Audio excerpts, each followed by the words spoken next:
Bom, nessa aula nós vamos falar sobre a Assembleia de Westminster e o sentido da confessionalidade da Igreja Reformada. O movimento puritano na Inglaterra, que surgiu no século XVI, a partir de 1580, e vai ter o seu auge até 1640, né? Ele vai produzir um governo de igreja, um sistema presbiteriano, vai produzir uma forma de administração do Estado, né, a igreja e o Estado, e vai produzir uma mentalidade de interpretar e conduzir a Bíblia, que é a chamada confessionalidade. Os puritanos, eles foram pressionados de diversas maneiras no final do século XVI e início do século XVII para apresentar a sua teologia, apresentar suas posturas teológicas. Alguns deles, cansados da perseguição real, da dificuldade de implantar a Igreja Reformada na Inglaterra, migraram para os Estados Unidos. São chamados pais peregrinos, que a partir de 1620 atravessaram o Atlântico e fundaram comunidades na chamada Nova Inglaterra, região de Massachusetts, Nova York, toda aquela região nordeste dos Estados Unidos. Os puritanos que permaneceram fizeram uma revolução, chamada Revolução Inglesa, né, ou Revolução Gloriosa, quando tomaram o poder do rei legítimo, que era chamado Carlos I, e implantaram o governo liderado pelos puritanos, né, liderados por Oliver Cromwell. A Assembleia de Westminster, ela faz parte desse momento aí do governo dos puritanos sobre a nação da Inglaterra. O parlamento inglês convoca teólogos, os chamados divines, né, tanto ingleses como escoceses e irlandeses, para fazer parte de um momento de estudo da Palavra de Deus, reflexão e apresentar para a Igreja Oficial da Inglaterra, chamada Igreja Anglicana, uma nova confissão de fé. Confissões de fé, elas foram produzidas desde o início da própria história da Reforma Protestante, né? Lutero teve a participação na chamada Confissão de Augsburgo. Ele próprio fez também um catecismo em forma de perguntas e respostas, o chamado Catecismo Menor para crianças, e Zwinglio, Calvino ajudaram também a elaboração de grandes confissões de fé durante o período que eles estavam liderando as igrejas em Genebra, em Zurique, no caso de Zwinglio. A Confissão de Westminster é chamada pelos historiadores como o momento alto da Reforma, é a última das grandes confissões de fé da Reforma, e conseguiu sintetizar bem o pensamento teológico da chamada Igreja Reformada. Ela nasceu num momento importante, no momento que os puritanos estavam no poder na Inglaterra, foi estabelecida como padrão para a Igreja Oficial da Inglaterra, né? E que ela queria estabelecer ali uma forma de entendimento bíblico muito claro, muito próximo daquilo que as pessoas precisavam para o seu dia a dia, tanto que na Assembleia de Westminster produziu-se vários símbolos, chamados símbolos de fé, né, que são a confissão de fé, os dois catecismos, o catecismo maior e breve, e o diretório de culto.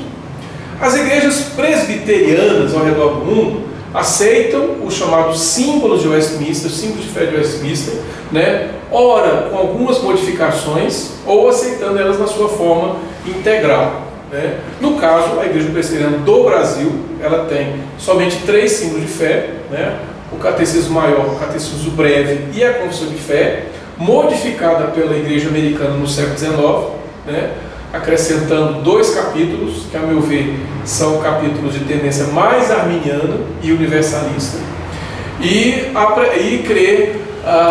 não aceita o sentido diretório de culto, que firma muito bem o princípio regulador, ou seja, a ideia de que a igreja deve cultuar conforme que está prescrito nas Escrituras.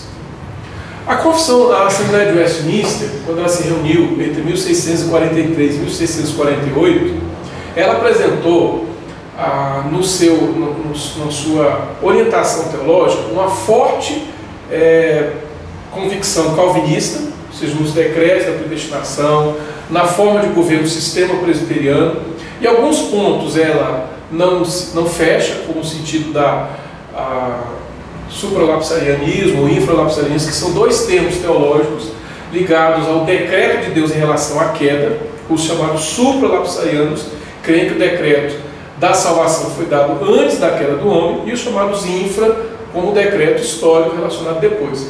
São questões que relacionam-se ao sentido da predestinação. Não é bom bem o nosso alvo comentar agora, mas que vale a pena você entender mais ou menos o que tem no panorama da Confissão de Westminster.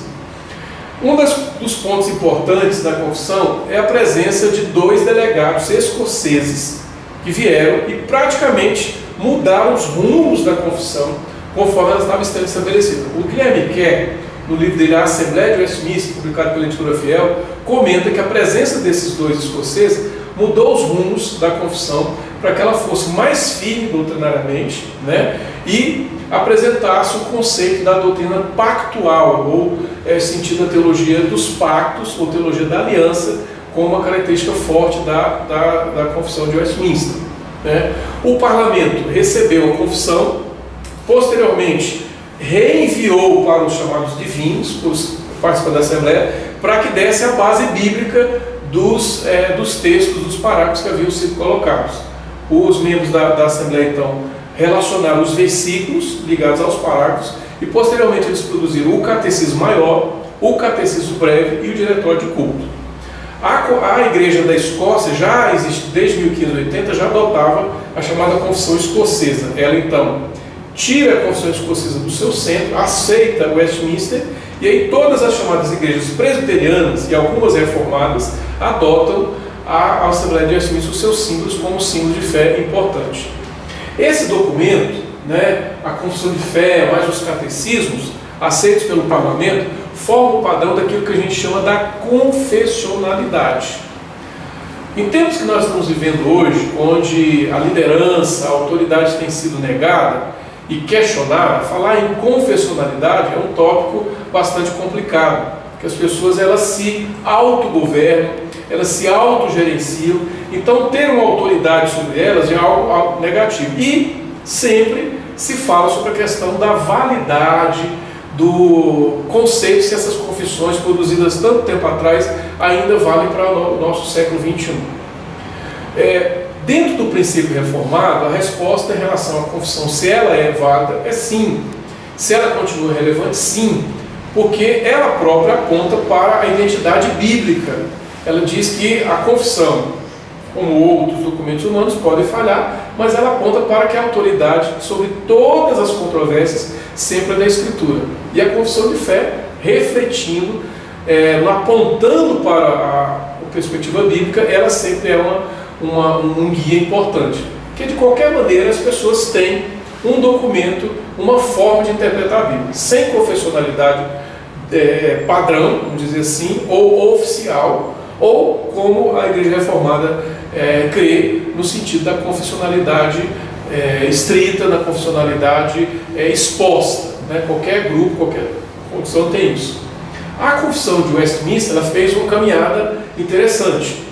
Ao sair da Inglaterra e ser implantada nos Estados Unidos, no iníciozinho do século XVIII, onde as igrejas presbiterianas se instalaram, antes da chamada Revolução Americana de 1776, se espalharam por toda a região leste dos Estados Unidos, e à medida que eles iam caminhando ao oeste, a confissão de fé ela teve que ser adaptada à realidade americana. Uma das questões que foi apresentada é que na confissão feita no parlamento determinava a questão do papel do magistrado civil, do governante civil, e no sentido americano, como a igreja deveria estar separada do Estado, esse capítulo foi suprimido.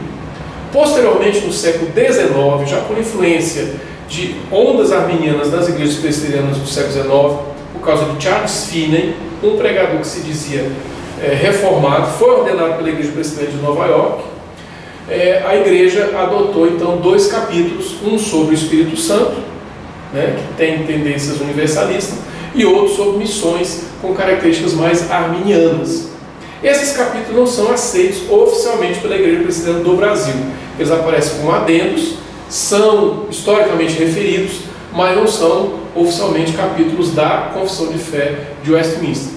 Ao redor do mundo, várias igrejas, várias denominações adotam os padrões de Westminster. Algumas delas, como a Igreja Puritana de herança, igreja de puritana, de herança igreja holandesa de herança puritana, a igreja do Joel Bick, na região de Grand Rapids, ela adota tanto os padrões de Westminster, como também as chamadas 3 formas de unidade, que são os padrões doutrinários da igreja continental, da igreja da Holanda. As 3 formas de unidade são o catecismo, a confissão belga, o catecismo de Heidelberg, né, e os cânones de Dort, que foram produzidos para refutar a heresia arminiana que havia surgido no início do século XVII. A confessionalidade, como característica da Igreja Reformada, é algo reconhecido, ensinado e que deve ser guardado como característica importante de todos aqueles que se ligam à Igreja Reformada. Hoje, com essa perspectiva mais moderna de negar a historicidade, negar a relevância daquilo que nós temos como padrão, as confissões têm sido deixadas de lado, inclusive nas chamadas igrejas reformadas. Mas isso é algo que não deve acontecer. Por quê? Porque, primeiro, a identidade da igreja é ligada à sua confessionalidade, que nos une como igreja, como movimento, a esses fundadores e as igrejas ao redor do mundo, formando uma irmandade, né? Ela que segura também diante dos padrões das inovações que nós temos por aí. É algo importante que a gente tem que sempre lembrar. Algo também importante sobre a confessionalidade é que os catecismos sempre foram formas muito importantes, muito didáticas de uso para o ensino da igreja, da doutrina da igreja. No Brasil, por questão de influência católica, os catecismos foram conhecidos pelos brasileiros primeiros pela igreja romana. Mas, historicamente, muita gente não sabe, a igreja romana aprendeu do sistema protestante, que foi ele que idealizou, popularizou mais a questão do catecismo, perguntas e respostas, e ao chegar no Brasil, eles pegaram o método reformado e usaram para que os brasileiros pudessem ser doutrinados da igreja católica. Quando se fala em catecismos, diante de muitas igrejas evangélicas, as pessoas não entendem que é uma herança reformada, é nosso. O que o catolicismo fez foi pegar a didática que nós temos e ele continua sendo sempre um método importante. A gente sempre vai ver, historicamente, igrejas produzindo catecismo e até hoje essa validade que nós temos aí, certo? Eu concluo dizendo aqui, né, que essa caminhada que nós fizemos histórica foi uma caminhada curta, panorâmica, e eu desafio você a visitar o nosso site, conhecer mais aquilo que nós temos para falar sobre história. Posteriormente nós vamos colocar mais aulas, mais conteúdo sobre esse tema, e desafio você a mandar e-mail, entrar em contato com a gente, perguntando e tirando as suas dúvidas. Tá bom? Muito obrigado, até a próxima.